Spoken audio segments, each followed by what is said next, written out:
Welcome students, we're going to be looking at investment management. We're focusing on support material 6. When looking at support material 6, we need to recap a few important notes regarding your bond calculations. Remember, when looking at your INV2601, we're going to be focusing on various topics that will be examined as part of your investment management module. So when you're looking at bond valuation, remember we're looking at a fixed asset interest-bearing security, so a security that requires the specific payments to be made to the bondholder at some future point in time. So that would be seen as like an IOU arrangement. Remember, when looking at bond calculations, you need to make sure that you can identify all the different variables in a calculation in order to get the right variables to put into your time value of money. We know that the face value or the par value of a bond is the future value in a time value of money calculation. The coupon rate is the rate that's going to be used to calculate your payment, your PMT. Remember, payments are coupons that are going to be paid over a period of time. Those coupons can be semi-annual or annual depending on how the bond is structured. You've got a yield to maturity, which is the YTM, and that represents the interest rate that's applicable in that particular bond. Bonds can be trading at a premium or a discount, so when looking at different scenarios, you need to identify the face or par value of that bond, and you need to identify what that selling price is, so the PV. So based on the present value of those future cash flows, you're going to determine what the actual price is compared to its face or par value. So if we're looking at premium bonds, you will have bonds selling above the face or par value. If you have a discount bond, you'll have bonds selling below the face or the par value. And in the previous section, we spoke about duration and convexity. Duration and convexity is a measure of risk when you're determining whether a particular bond should be, or the extent in terms of which the bond will change in terms of its bond price according to the time value of money discounting. When we're looking at valuing bonds, looking at the present value. Right, so if the interest rate is going to rise, then the bond price will fall. Right, rising interest rates means I will increase and then PV will decrease. If you have the opposite, if there are falling interest rates, then your I will decrease and that'll make your PV bigger, so you'll have an increase in bond price. And then we spoke about the bond value and the current yield. These were topics that we looked at in the previous session. When we're looking at bond value, we're looking at the present value of all those coupons, and that coupon represents the PMT, the payments that are discounted to times 0. And then you have the present value of the face value or the par value, which is your FV, and that'll be discounted back in time to times 0. And then you have a current yield. That current yield is looking at the relationship between the annual coupon, which is the payment that's going to be made, and you're comparing that to the bond price, which is the present value of all those future cash flows.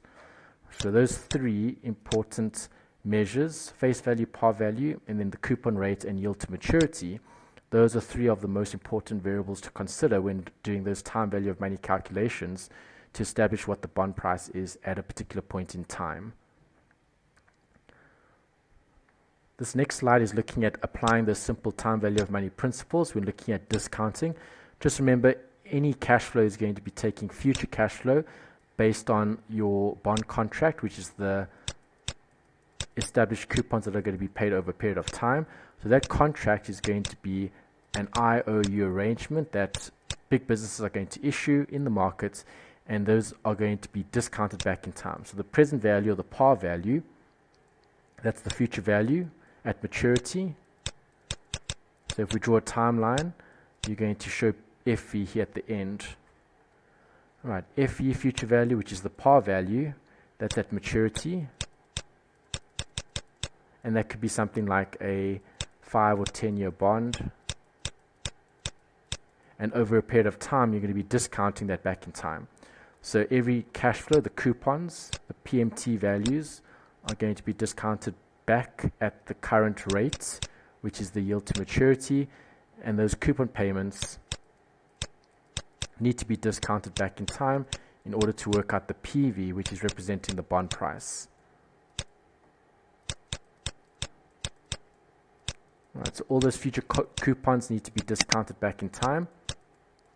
And if you add up the present value of your future coupons as well as the face or par value, and if you discount those back in time to time 0, T0 being today now, that's going to give you an estimate of the current bond price that's applicable.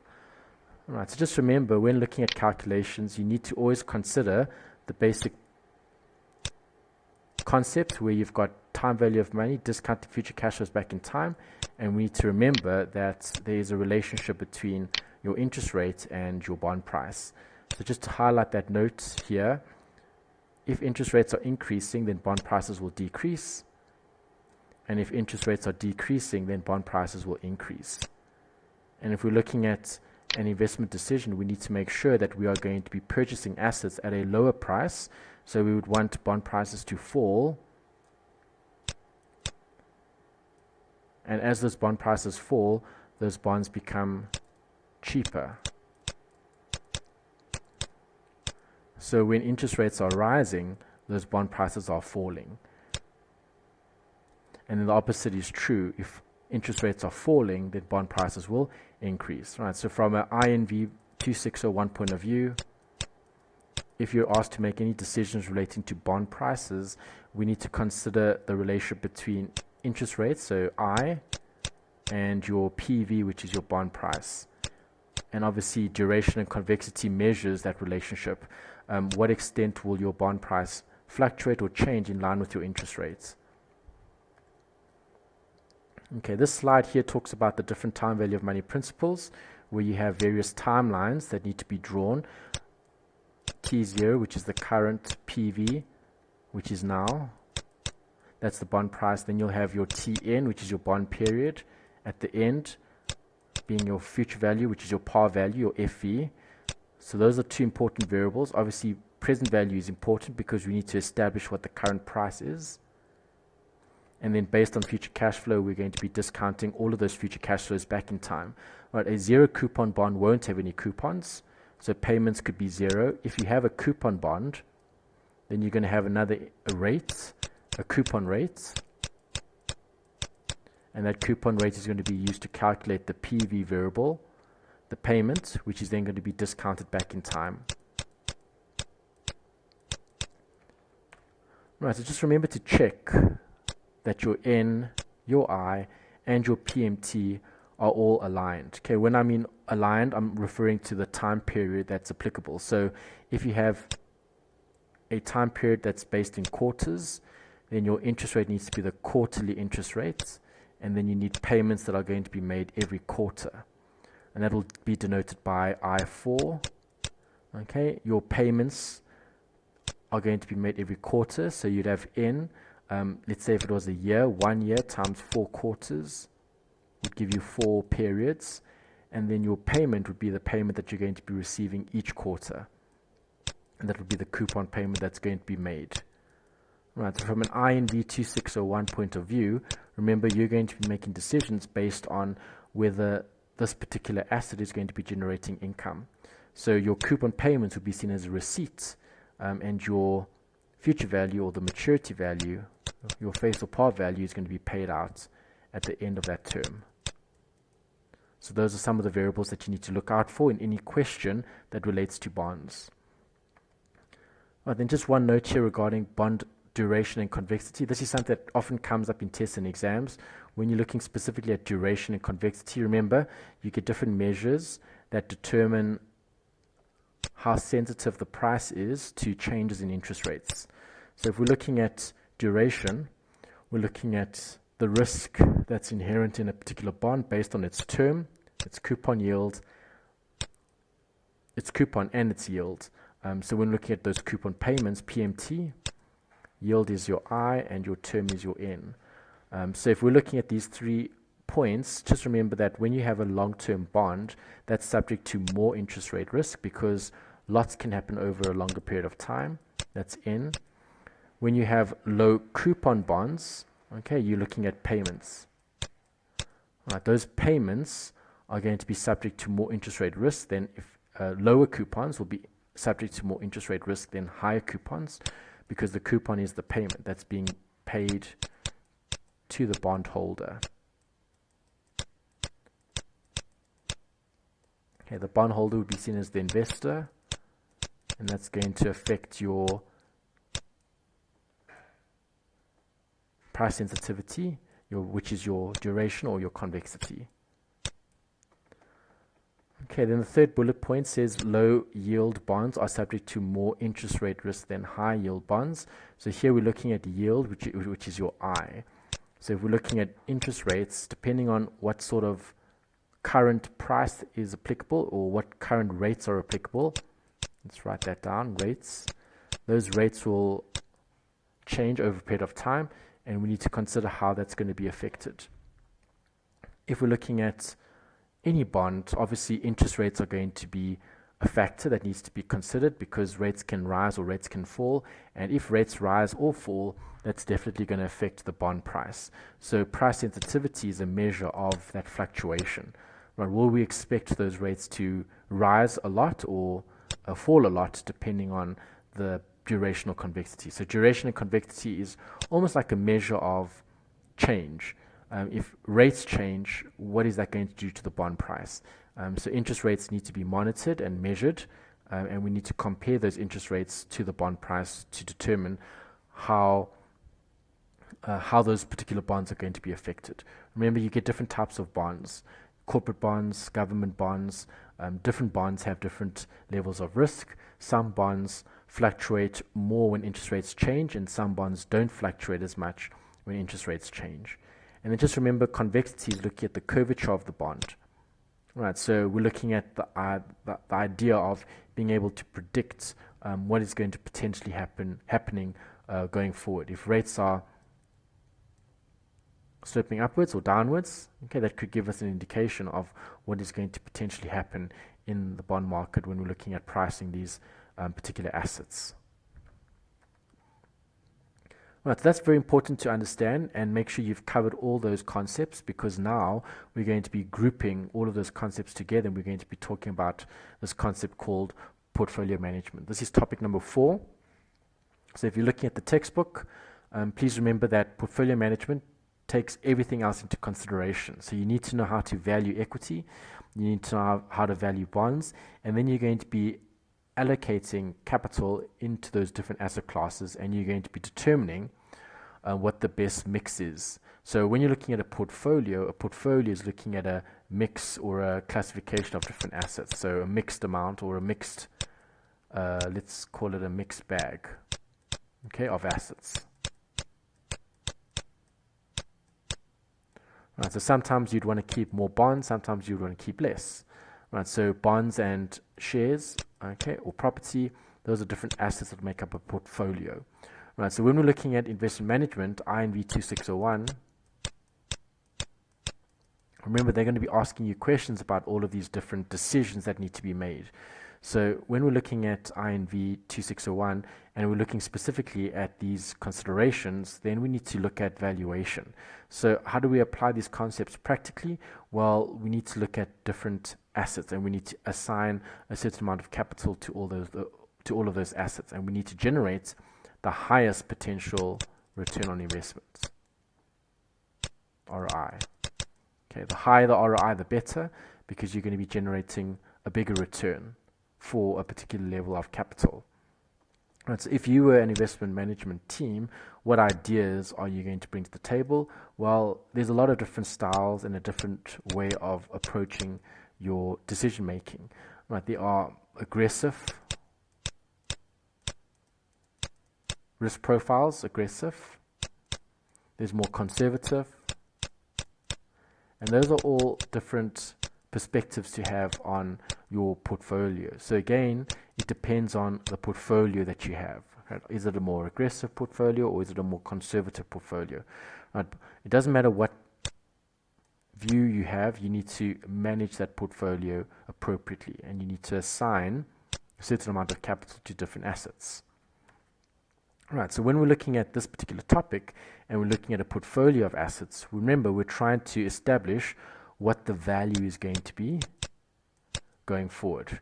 Right, we're going to be taking a limited amount of resources, which is the capital that we're going to be investing, and we're going to be looking at generating some sort of return.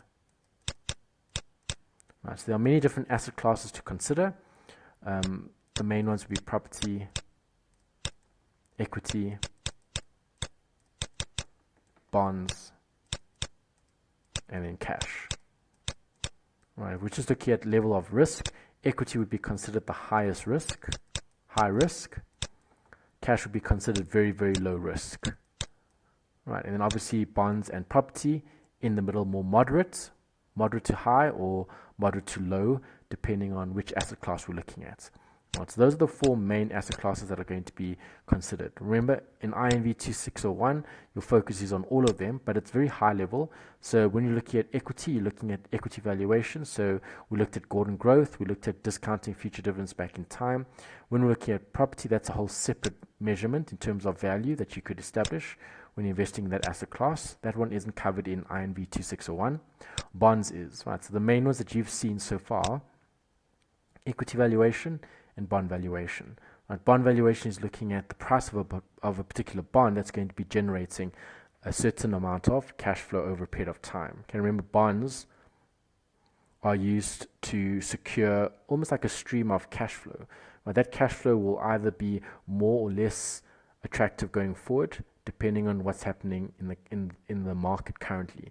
Right? If rates are rising, then obviously coupons may become less attractive going forward, because you could invest that money elsewhere and generate higher interest rates or more interest. But if interest rates are falling, then those coupon payments could become more and more attractive depending on what's happening in the markets. So remember, when bonds are valued, they're going to be valued according to time value of money principles. You're going to be taking future cash flows and you're going to be discounting future cash flows back in time. Right, so if we're looking specifically at portfolio management, we need to consider the client's expectations and we need to determine their investment goals. Remember, everybody has a goal and we're all trying to achieve a goal of generating the biggest return on investment. Okay, because we're looking at INV2601, the focus is going to be on generating a return. Okay, we want a positive return and we want the biggest possible return that we can get based on the different factors that we've considered. Right, so if we're looking at managing a portfolio of assets, we need to understand that in order to achieve these above average returns, we need to manage that portfolio and we need to make decisions that's going to be generating more reward over the longer period of time. Right, so if we're looking at these different styles that you can consider, the textbook actually talks about active versus passive. Right, active is where you're actively managing a portfolio, buying and selling different assets, and basically trying to predict, or not predict, but make decisions where those expectations are realized and hopefully you generate a much higher return on investment. Whereas passive management would be just more like a buy and hold strategy, where you're going to be taking a certain amount of capital and you're going to be investing it in a certain company, and it's passive. It's not active investment management. So when you're looking at these portfolio management styles, just appreciate that in the textbook they talk about these different methods to manage your decision making in terms of where you're going to be allocating your capital. If we're looking at historical performance, well, there's always going to be a benchmark that we need to look at, and that benchmark is going to help us identify whether we are on track or not. Not all managers or all decision makers need to evaluate their performance by looking at those benchmarks, right? So we need to look at the performance and we need to compare that to something that can be measured objectively, and we need to determine whether this is a good or bad return. So the benchmark acts as your almost like a measure in terms of average performance, taking many funds into consideration, and then you're looking at, well, your portfolio, how does your portfolio compare to something like the benchmark that's looking at multiple assets being grouped into a category, right? So something like the top 40 index, okay, the ALSI, or the top 40, you could be using that as a benchmark, and you could be basing your performance on that benchmark, and you'd hopefully outperform or do better than that benchmark that you're analyzing. There's lots of different management styles. Okay, managers all have different perspectives, different risk appetites, and that's going to affect the way that they make decisions. It's important to also look at experience and expertise. And then sometimes when looking at this portfolio management topic, there'll be various different managers that can apply. In other words, is it a single manager that's going to be making all the decisions, or is it going to be a multi-manager that's going to be making all the decisions? And then the textbook also talks about these different strategies that can be used to help generate better returns over a period of time. So just remember, there's always going to be a level of risk. No one is ever going to be able to reduce that, but we need to make decisions that can maximize the capital that we have invested based on what we have in terms of analysis. Okay, so you're going to be analyzing information, and then you're going to be making decisions based on that analysis. All right, so study unit 13 is focusing specifically at these other instruments. They're called derivatives. When you're looking at these derivative instruments, we're focusing specifically on strategy. How are we going to be generating a bigger return on investments, taking all of these different factors into consideration? So when you're looking at study unit 13, just remember that a derivative is going to allow you to basically take advantage or to adjust your risk and your reward ratio when looking specifically at a portfolio. Right? So derivatives help you to position yourself in the market. You can create or take out or purchase these derivatives based on your expectation. Right? Your expectation is either going to be for the market to rise or to fall, and depending on what happens in the market, that's going to either increase or decrease your return on investment. So when we're looking at derivatives, there's a few concepts that we need to understand. The first is the spot market, which is basically your cash market, where all those transactions are going to be occurring. Then you have something called the futures market, where you've got these contracts. They could be a forward or another derivative type of instrument, where these contracts are going to relate to some future payment or delivery. So you're going to be quoting prices today for the future. So those prices can fluctuate. Those prices can decrease or increase depending on what the expectation is in the market. And then you have something called marking to market or mark to market, where these daily prices are going to be calculated, and any profit or loss is going to be offset in order to maintain a level of margin, because these derivative products talk about this future date where payment or delivery is going to be made. And if we're looking at the current scenario, we need to make sure that we have sufficient margin in terms of the requirements that are necessary when these different contracts or futures are going to be bought and sold. Right, the last point is just looking at over-the-counter versus exchange-traded. If something is over-the-counter, it's unregulated. There is no additional level of protection against risk. When we're looking specifically at exchange-traded, we're looking at registered funds where you don't have such a big level of risk, or risk isn't such a big consideration in terms of regulation, because if it is exchange traded, you can trust that those funds are being monitored and checked. Whereas if it's over the counter, the same level of regulation or oversight is not applicable.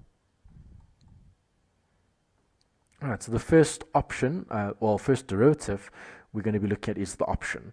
So you have options to buy and you have options to sell. If we're looking at specifically options, that's just basically giving you a right to exercise a particular decision based on a particular price. So options can definitely be used for implementing some sort of investment strategy if we're looking at generating future returns on investment. So you get different options. If I'm looking specifically at a call option, well, how do you remember what a call option is? Well, think about it logically. If we're looking at the right to buy or sell something, when you're wanting to buy, you're obviously going to pick up the phone and you're going to call someone, you're going to purchase that item from them. So when you're looking at a call option, you're looking at the right for the buyer to purchase a particular asset at a specific price on a specific date. And that's the option that you have that's applicable, right? So when you're looking specifically at call options, you have this strategy that can be implemented. You're looking at current prices and you're going to be comparing those current prices to what you believe the future price could be. And that could give you a right to buy an asset at a specific price on a specific date. So these call options give you an additional comfort in terms of being able to purchase an asset in the future based on the prices that you think will be applicable in the future. So if we're considering prices to increase over a period of time, then call options can become very, very valuable because you'll have the right to purchase a particular asset at a specific price. So if prices continue to increase, those call options can become very, very, very valuable. And the same can be said for put options. So if you think about the word put, generally speaking, if you're putting something up for sale, that basically describes what a put option is, which is the right to sell an asset at a specified price on a specified date. So when you're looking at a put option, that would be a contract that's going to allow you to sell a particular asset at a specific point in time, and that would be in a falling market. So if you believe that asset prices are going to decrease because of various problems or situations in the market, then you could maybe position yourself where you could have a contract that will allow you to sell certain assets at a certain price on a specific date. Right, so those are call and put options. Something important that the textbook talks about is this whole idea of a put-call parity relationship, where these different derivatives need to be priced correctly in order to avoid potential arbitrage.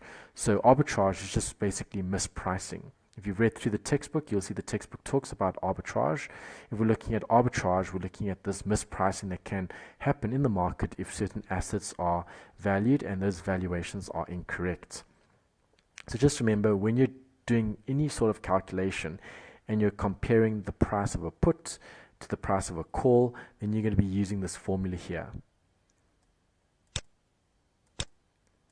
Okay, so remember this formula, write this formula down somewhere if it is an open book assessment, and then just remember to apply everything in context.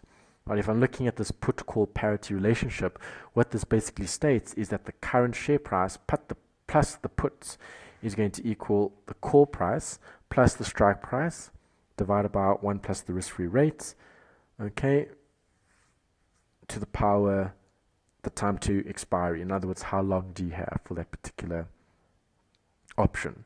Right, so when you're looking at call, you're looking at calling in to buy, so a right to buy, and if you look at the puts, you've got obviously the right to sell.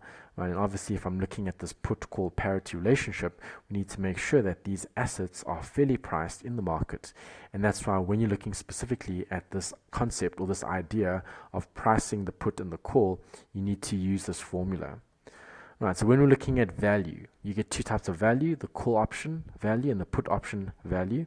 We just need to look at the price that's going to be applicable. So for example, if I'm looking at calling in to buy, obviously when we spoke about this option earlier, we said if market prices are going to increase for a particular asset, it'll be good to have a call option that can apply in that scenario in order to buy that asset that has increased in price. So the option value is going to be the difference between the market price and the strike price. That's going to be the actual call option price. And the same thing applies if you're going to be purchasing put options. Those put option values would be the difference between the strike price and the market price. Okay, remember, in a put option, you're having the right to sell. In other words, you're going to be selling at a certain price, and if the market prices have dropped, you're still going to be able to sell those assets at that particular price. Right. So just remember, the strike price is the price at which that contract is basically going to be concluded, right? And that's going to be based on what's going to happen in the market. So there's always going to be an element of risk when creating these different options. We need to consider what could potentially happen in the future going forward. Right, so when you're looking at valuing and measuring options are valuable because they have these rights. You have the right to buy or you have the right to sell.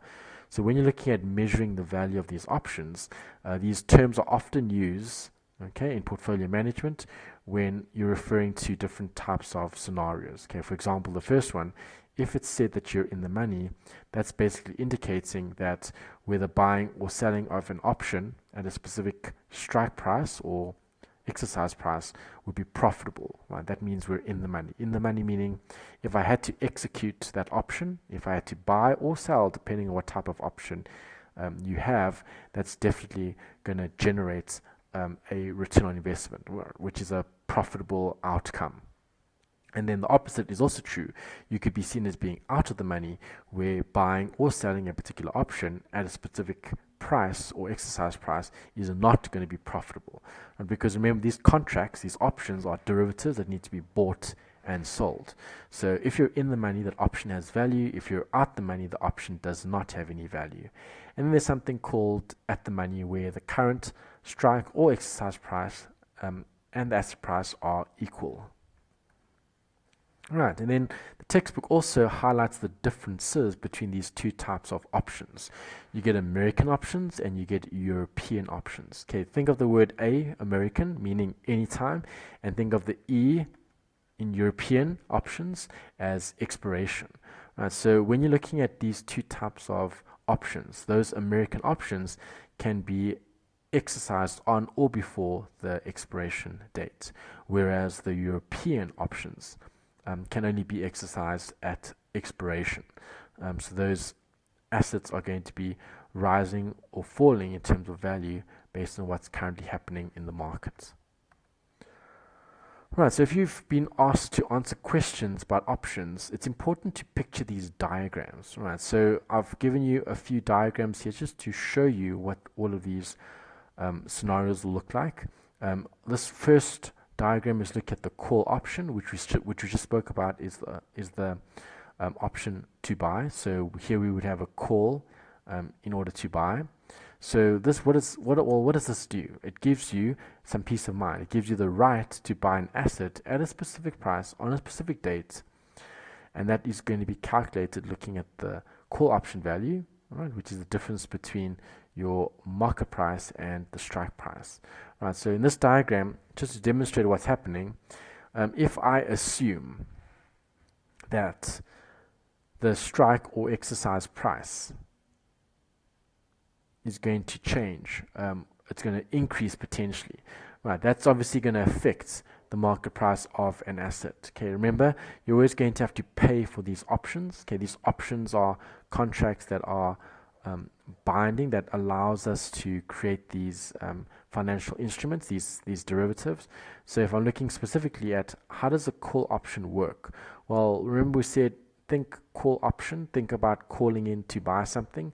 So when you're purchasing that particular asset, you will always have a scenario where the asset that you've purchased, okay, that premium that you've paid is going to be less than what the potential price could be going forward, and that would be an ideal situation to make certain decisions in terms of investing for the longer term.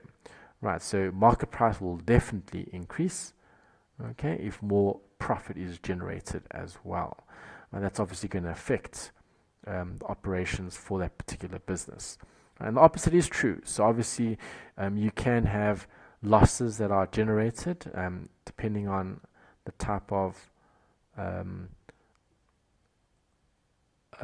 let's call it the management, the type of management that you have. If we're looking specifically at the market price of an asset, well, once I've paid the premium, I've paid the premium. There is no cover in the event of something happening. But if we're looking at these options can be exercised or not. So it's kind of like a form of investment or insurance, I should say, but structured or created as an investment. Right, so if we're looking at these options to buy, just remember you have the right to buy an asset at a specific price on a specific date. Right, so those options can become very, very valuable so long as those options maintain value in terms of their price and compared to the share price, the strike price. Okay, the share price could be the underlying asset, the shares. And if I look at the market price and I'm going to be subtracting the strike price, that's going to give that particular option some value. Right, so it's important to see what is being provided and then doing calculations based on the information in the question. But the strike or exercise price is basically what you're going to be incurring, okay, or earning on a particular point or at a particular point in time. All right, then you have a diagram here. Just to get the put option. When you're putting something up for sale, just remember you have the right to sell an asset at a specific price on a specific date. Right, so with this scenario, you're actually starting at zero. Okay, you're basically out of pocket, okay, because you have to purchase this particular option, but this option gives you the right to sell an asset at a specified price on a specified date. Right, so there's going to be some level of support in terms of what this particular option can do for the business, right? Because businesses need to operate and businesses need to manage their risk. So any good asset managers are going to want to manage their risk, and they're going to be taking options into consideration to help them manage their risks a bit better. Right, so just remember, options carry a price or a premium. You have to pay for those options, and that gives you the right to execute a particular strike price on a particular date at a particular time, depending on what you had initially purchased, okay, in terms of options. Alright, so if we're looking at a put option, then the opposite would be applicable. So obviously the market price of an asset will definitely increase, okay, based on what is currently applicable in that scenario. So if we look at prices, remember prices are always calculated based on time value of money principles. Right, so if I'm looking at put options, okay, the option requires a sale. So you would want to sell goods at a higher possible price, all right, if you want this option to have any sort of value. So that's something just to consider when looking at decision making. Right, options have rights, either rights to buy or rights to sell, depending on what option you have, whether it's a put option or a call option. Right, and the same is true. Okay, obviously the market price would decrease. Okay, if certain factors were altered or changed. Okay, there will be definitely a loss that will be or that would materialize in terms of being able to purchase or acquire that particular asset. But once you've acquired that particular asset, then you can manage that asset accordingly. Alright, so just a diagram just to show you a virtual representation of what's happening in this particular section. When you're looking at options, you basically have these rights that you have accumulated where you can exercise a specific contract on a specific date at a specific time for a specific amount. Right, so when you're looking at, well, why would you ever want to consider options then? Well, think about it. Well, if you're the buyer or the seller, irrespective, okay, there's going to be a relationship here between the buyer and the seller. Sometimes there might not be sufficient capital for the buyer to conclude and to purchase certain assets from the supplier. So if we're looking at the supplier could offer something like a credit agreement. Okay, and if we look at these options, we need to consider how would these options relate to that particular scenario. Okay, so buyers and sellers, debtors and creditors, investor and the individual or the company offering the investor the investments. Those are things that you need to consider. So when the buyer is going to be purchasing something from the seller, obviously the seller is going to be providing goods or services to the buyer. So when the buyer is looking at a particular option, in other words, having the right to exercise a specific strike price, what should we consider? Well, important, if we're looking at the buyer needs to pay a premium.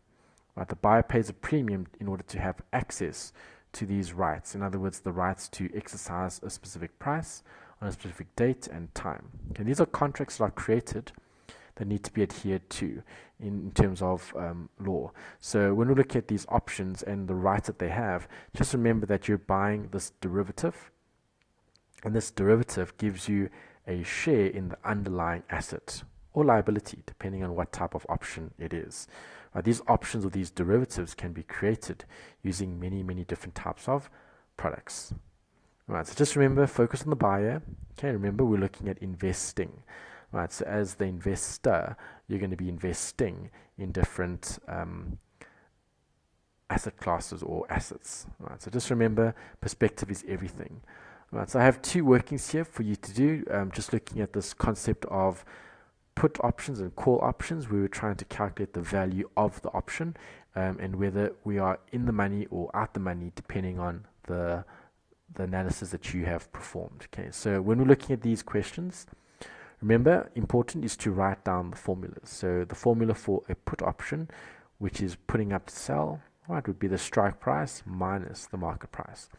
And then if we're looking at the call option and the value there, we're calling in to buy. So here we're looking at the market price and we're comparing that to the strike or the exercise price. In other words, what can you what price can you use or can you incorporate? So just remember that these put and call options are useful tools to help manage or mitigate risk as much as possible. Right, so remember, pricing is important. You need to remember this formula for the put-call parity relationship. Remember, a put and a call are basically opposites of each other, so we need to make sure that there's no arbitrage opportunities. Right, so let's have a look at an example. Here you have a European call option that has a strike price of 30 Rand and expires in 6 months. Right, so the current option is valued at 2. That's what we know. And we know that there's an underlying share price of 29 and there's a risk-free rate of 10%. Right, so if we're using the put-call parity, then what would the price be for a European put option that expires in 6 months with a strike price of 30? Well, most important, we need to remember that everything can be drawn on a diagram. If you want to, you can draw up that entire formula and then you would substitute all those amounts in. Right, so we know, based on what we read in the question, that the current share price is 29. We also know that there is a call option, and that call option is valued at 2 Rand. Okay, the current option. Oh, the current option. Right, the current option is what we currently look at, so that would be what we have at this point in time.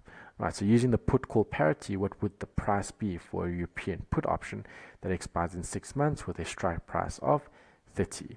Right, so we can see here that if the strike price is 30, okay, we need to determine, does this option have any value?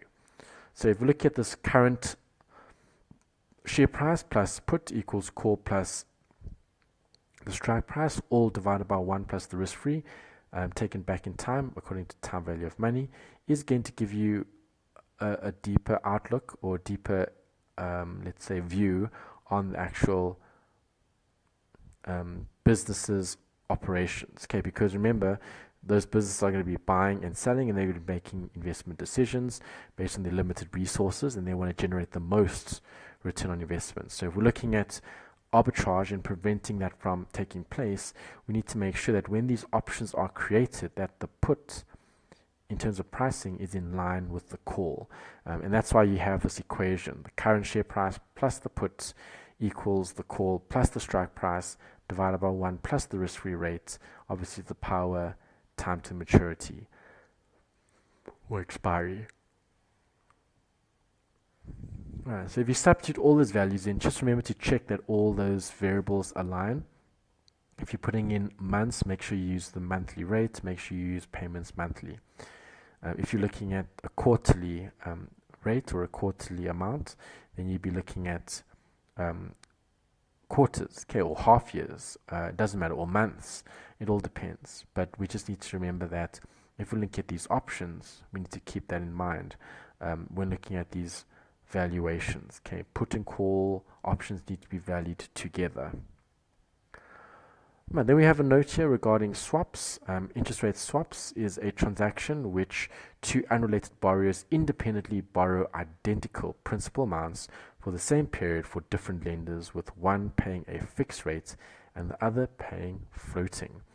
Right, so if we're looking at these swaps, it's almost like changing, okay, or swapping out these payments or these installments that need to be made, okay, where both parties have to be paying interest, okay, and obviously that interest could be potentially lower than what they would have paid if they went through a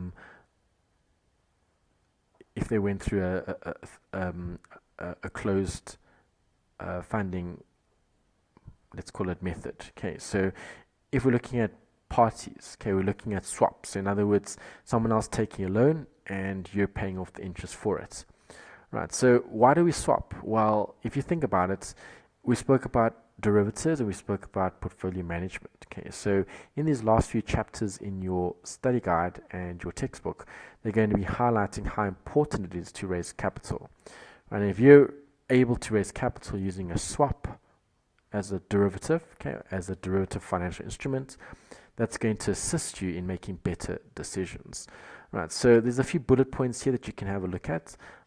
Just remember, when you're looking at swaps, it's a win-win situation. Okay, you're trying to find a situation that benefits both parties rather than just one party.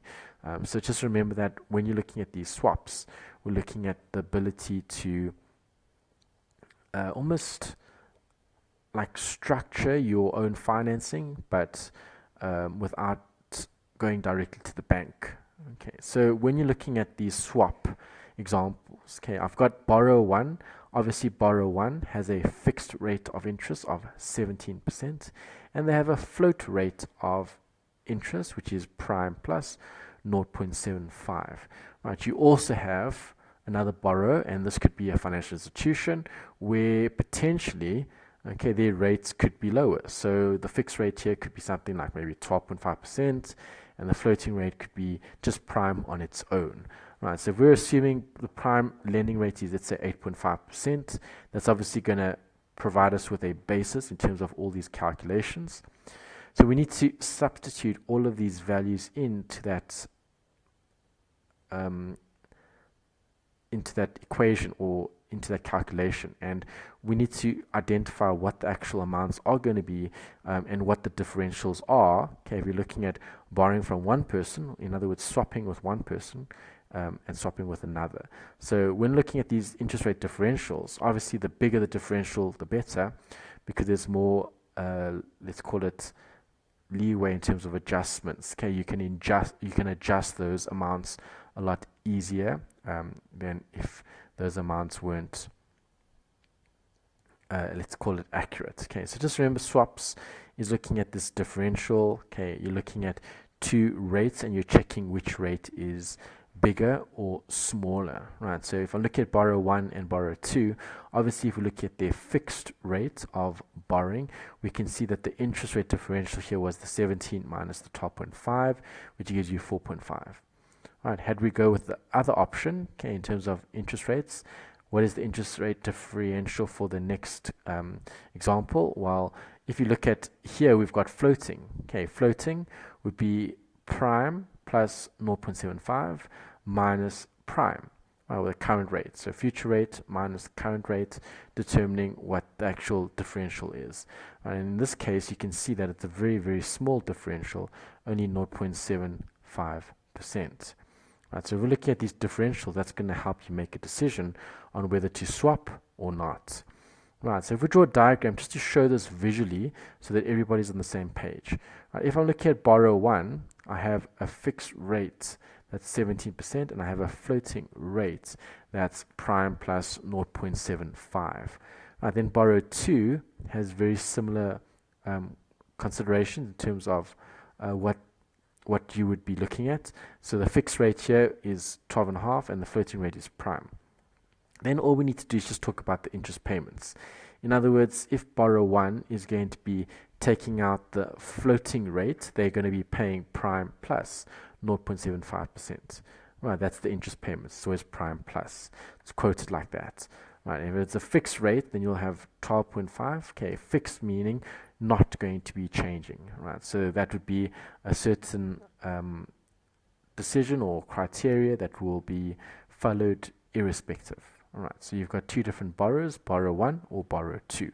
Remember, it's all about raising capital, especially if we're looking at a course like this, INV2601. Everything you do is going to be focused on raising more capital, being able to support more people. All right, so just remember, you've got different rates, fixed and floating. Fixed and floating, obviously those rates will give one party or both parties an advantage.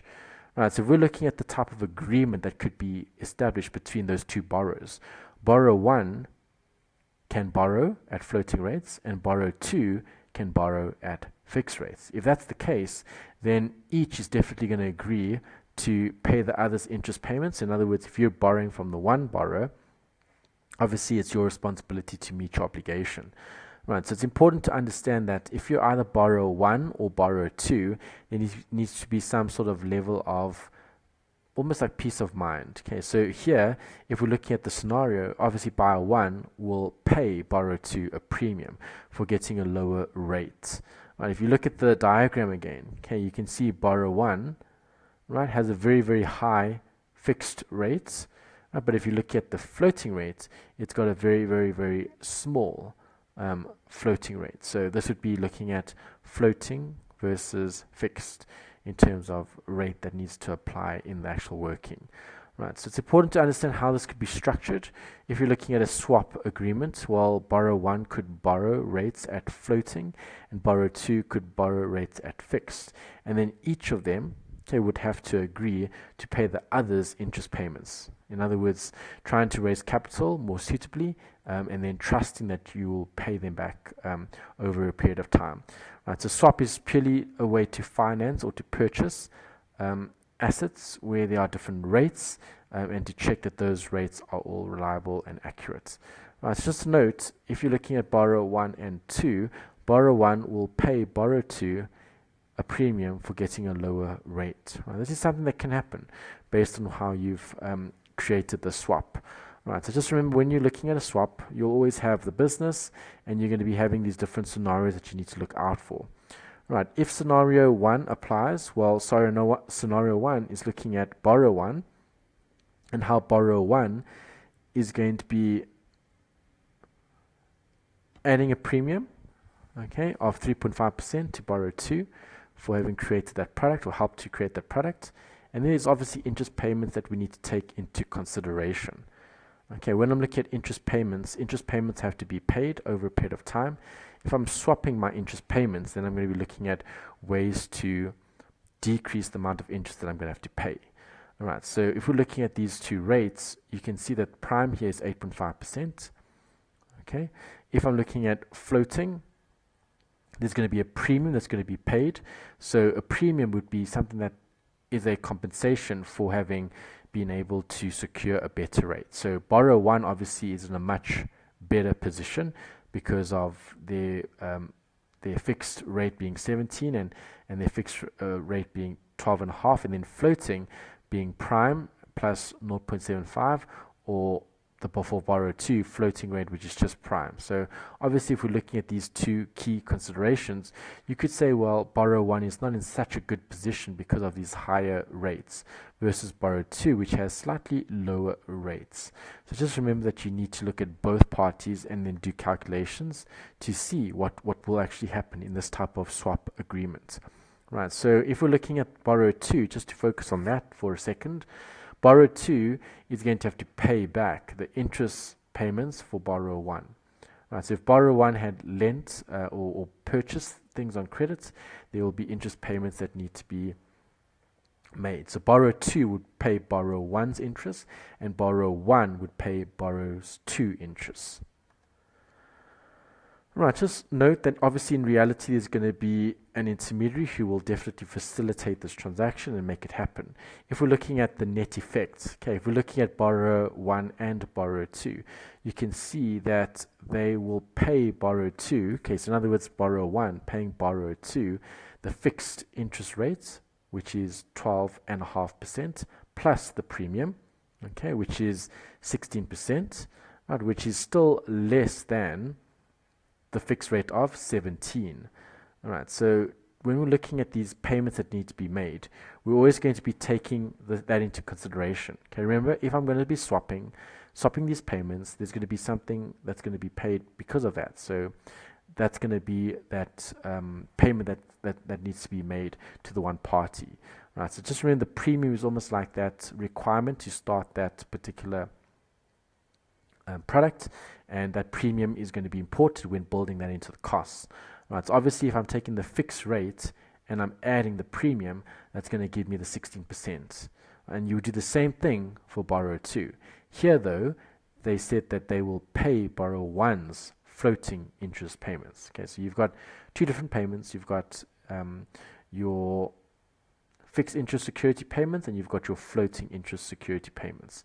Right, so if we look at borrower 2, right, because borrower 2 has floating which is prime and borrower 1 has floating which is prime plus, obviously borrower 2 would be a much better let's call it source of funding if it's less or lower than what it would be. So the premium is what you're paying for that particular right to buy or sell a particular stream of interest from a particular loan.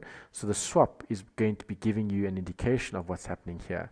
So if we look at borrower 2, okay, they will pay borrower 1's floating interest rate payments, which is 9.25 less the 3.5 premium received. Okay, remember, you're going to be getting that premium. So what does each company get? Well, it all depends. If you're looking at the first scenario, okay, we just spoke about borrower 1. Okay, what are they going to be doing? Well, borrower 1 is ultimately going to have to pay borrower 2's fixed interest rate, which is the 12.5 plus the 3.5 premium. Right, so if you're looking at borrower 1, you can see that in the net effect, the actual rate is actually 16%, which is a whole 1% less than the fixed interest rate that they would have paid for on their own. Right, and then if you look at the other example, well, just to highlight that quickly, the benefit is obviously going to be the discipline, the difference. Okay, so your borrower 1's benefit would be the difference between the fixed rate, which is 17, and the new rate, which is 16. So there's going to be a 1% benefit. Right, the other option, if we're looking at things from borrower 2's perspective, remember borrower 2 gets the 3.5% premium because of the swap. Right, they're going to be paying these interest payments that will be prime plus 0.75. Okay, so why would you want to pay more interest, an additional plus 0.25? Well, you would only do that if there was some sort of benefit or advantage, and that is in the form of a premium. Right, so remember, if you're going to be swapping, borrower 2 is going to be creating this this product, and you're going to be swapping these cash flows. So if we're looking specifically at borrower 2 only, well, if we're looking at borrower 1's floating interest rate payments, technically, if we're looking at the prime, okay, it'll be the prime less the 3.5 premium, which is giving us the actual rate that they're going to be paying. So as long as we have a swap arrangement that benefits both parties, swaps are actually really good because there's a win-win situation. Right, so we're looking specifically at the benefits only. If we look at borrower 2's benefit, well, what is borrower 2? What's their benefit? Well, it would be the difference between what the current rate is and what they are expected to pay in terms of floating interest rate payments. All right, study unit 14 is looking at portfolio management, and this is the last part of this particular session, where we're going to be talking about these measures that apply to these different scenarios. Okay, so remember, investment considerations, everyone will have their own investment goals or objectives. Everyone will have their own risk profile as well. There will be different types of assets that can be considered, and different risk profile, higher risk or lower risk.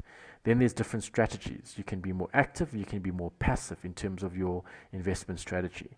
And then the most important thing is, how long do you have in terms of your investment horizon? So taking all those things into consideration, we need to establish what risk is and how to manage risk as best as possible. Right, so this is an example of asset allocation where you have those four main asset classes. So you've got investor A, which has a portfolio in property, cash, equity, and bonds. And then you've got investor B, which also has the same in terms of property, cash, equity, and bonds. But the weightings are all different. You'll see investor A holds less bonds, investor B holds more bonds. Investor A has more property and more equity, whereas investor B has less property and less equity. So you would definitely state that A is a lot more aggressive compared to B. A would be more aggressive, B would be more conservative. Right, so how do we measure these portfolio measurements in terms of returns and values that need to be calculated? Well, the first thing we need to look at is, do you still remember your statistics? When we covered statistics, we said when looking at a portfolio, we're going to have to take all of those different scenarios into consideration. Right, so if we've got a portfolio expected return or variance or even standard deviation, we just need to remember that we need to be looking at the portfolio. In other words, all of it combined. All right, so if you're looking at the expected return is the sum of all the possible returns times the probability of those returns. The variance, though, is a bit more difficult to calculate because you need to be summing up everything that you have in terms of variance, sum it all up, and then we're going to be looking at the variance, which is going to be the square root, not square root, the square of the standard deviation. If we look at the standard deviation then, well, that would be the square root of the variance. So those are just some of the measures, again, more formulas to add to your formula sheet. So you have these if you're going to be practicing and preparing for your assessment. Right, there's another measure when looking at portfolio expected return, variance, and standard deviation. There's something called a coefficient of variation. And that coefficient of variation is going to be looking at the relationship between standard deviation and expected return. There are some other formulas that you should be aware of. There is a covariance equation that you should maybe keep close in terms of writing your assessment, especially if you have an open book assessment where you can have your notes with you. It's always a good idea to bookmark specific pages that you might require. So when we're looking at any formula that we look at, we always need to apply that formula first, and then we need to see what measure we get afterwards. Right, so covariance is looking at two different assets, A and B, and then correlation is also looking at the same two assets, but a slightly different perspective. Right, so if we're looking at covariance, you know that this is basically looking at the sum of all of your probability times your difference between your return and your expected return.